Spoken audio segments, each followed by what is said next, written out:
Our group will be presenting on the bacterial infection cholera. Cholera mainly infects people living in places with poor sanitation and crowding in some regions of Africa, Asia, and Latin America. Cholera is spread through food and water contaminated by the feces of an infected person. Common sources include undercooked fish caught in polluted water, municipal water, produce grown with polluted water, or food sold by street vendors. Its most severe symptom is diarrhea, which causes dehydration. Once contaminated food or drink is consumed, most of the cholera bacteria is killed in the low pH environment of the stomach. The rest travels to the basic environment in the small intestine, where the bacteria thrives. There, it releases a toxin called choleragen. Choleragen is composed of two parts, 5 binding B chains and an A catalytic A chain. The B units bind to a sphingolipid molecule in the cell membrane called GM1 ganglioside. That allows A chain to move into the epithelial cell in the small intestine via endocytosis. In the human body, enzymatic reactions or kinases are used to transmit messages. In a normal cell, a ligand, usually a hormone, will bond to a receptor protein or G protein. It can enter the cell membrane, but causes a conformational change in the G protein to transmit the message. This is the first stage of signal transduction pathways, reception. The receptor protein, in this case, GM1 ganglioside, changes guanosine diphosphate to guanosine triphosphate after receiving the signal. This activates the alpha subunit, causing it to travel across the plasma membrane to an adenylyl cyclase molecule. The alpha subunit activates the enzyme, which converts ATP into cyclic AMP. The cAMP will spread throughout the cell to target protein kinase.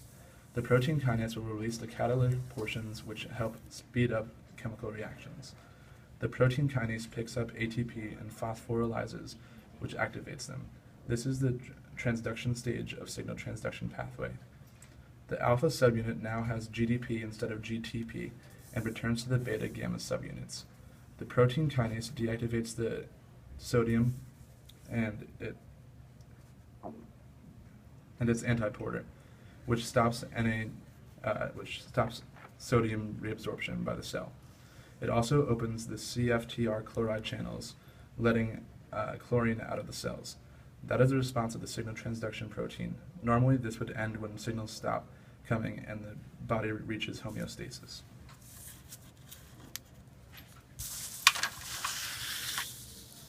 When a person contracts cholera, the bacteria Vibrio cholera will travel to the small intestine where it releases the cholera toxin. The toxin is called choleragen, which has two parts, 5 binding B chains and a catalytic A chain. The B unit acts as the ligand, which bonds to the G protein called GM1 ganglioside. This allows the A chain to move into the cell through endocytosis. The A chain binds to the G protein in the active state and stabilizes it there. It continuously causes adenylyl cyclase to produce cyclic AMP from ATP. This activates protein kinase A. The protein kinase A causes the sodium and hydroxide antiporter to stop reabsorption of sodium. It also causes the CFTR chloride channel to let too much chlorine leave the cell.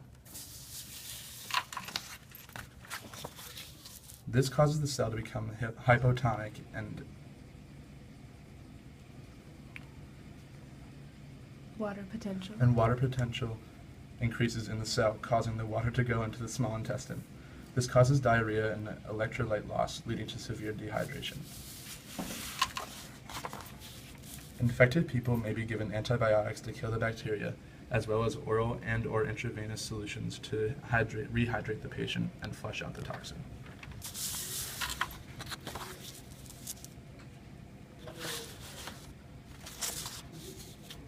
Thank you for watching.